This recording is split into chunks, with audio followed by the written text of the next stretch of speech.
اللہ تعالیٰ کا کروڑوں بار شکر ہے کہ اس نے طویل علالت کے بعد مجھے صحت عطا فرمائی۔ اس سے دعا ہے کہ مجھے پہلے سے بھی بڑھ کے دین کی خدمت کی توفیق عطا فرمائے۔ آج ان کا رخ میری تقریر کی جانب نہیں۔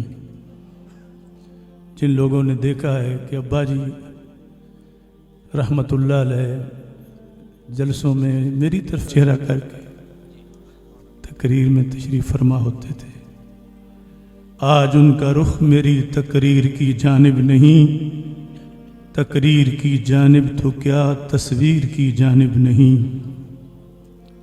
اب سوائے صبر کے کوئی اور تو چارہ نہیں، انا للہ کے سوا اب اور کوئی یارہ نہیں۔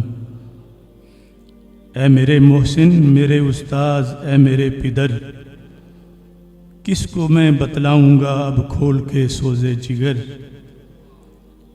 ایک عرصہ آپ کا تھا خود پڑھانے کا لطف، پھر کیا اوروں سے پڑھنے کے لیے پہ ہم وقف۔ تھی ہمیشہ آپ کی اصلاح سے میری بہتری، آپ کی صحبت سے میں نے دور کی اپنی کجی۔ ہر وقت تھی ساتھ میرے جن کی پہم رہبری، آپ ہی تھے جن کی سختی میں بھی تھی ایک دل بری۔ زندگانی تھی تمہاری مثل شجر سایہ دار، جس پہ ہر موسم میں ہی موجود رہتی تھی بہار۔ آپ میں مرشد نے بھر دی عشق احمد کی لگن، حضرت حافظ الحدیث رحمۃ اللہ علیہ نے۔ آپ میں مرشد نے بھر دی عشق احمد کی لگن، حب اصحاب نبی دی آرزوئے پنجتن، رضی اللہ تعالیٰ عنہم۔